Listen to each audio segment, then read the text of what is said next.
Hello, this is Scott, and this is the Hyper Report. Here are the quotes for various items.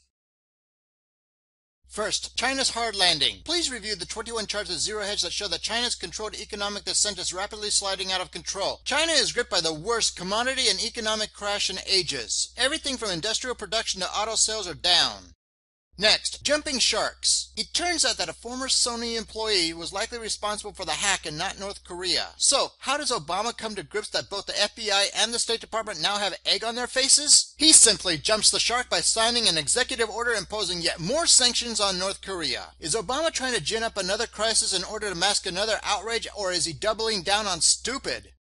Next, ISIS fighters contracted Ebola. According to the World Health Organization, ISIS militants are showing up at Iraqi hospitals with signs of Ebola. Were they having too much fun with corpses as they became a biological weapon? Also, how long will it take Obama to send rescue planes to bring them back to America for treatment?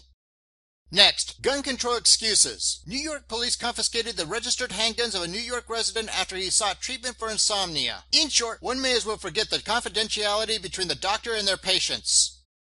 Next, FBI falsification. In 2013, the FBI reported that there were 461 people killed by cops in the U.S. However, activists began keeping records and they logged over 763 people killed by cops from May to the end of 2013. So, what fiction would the FBI put forth on 2014 as they cooked the numbers? Next, public pensions. Judges in California and Michigan approved the exit plans for both Stockton and Detroit to get out of their public pension obligations. However, these cities are not alone. Cities and states are facing catastrophic budget shortfalls and the demand for pensions is growing. In short, without a growing base, this Ponzi scheme is going to fall apart.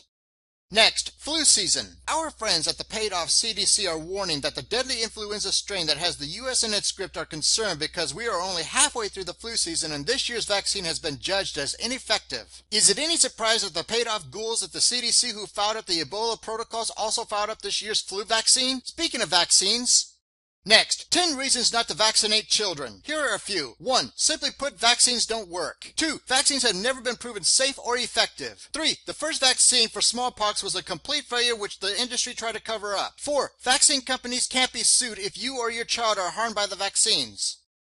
Next, artificial telepathy. Please see this video that describes a 2004 patent for an implanted chip that could possibly control or enslave a person via mobile communications. Finally, please prepare now for the escalating economic and social unrest. Good day.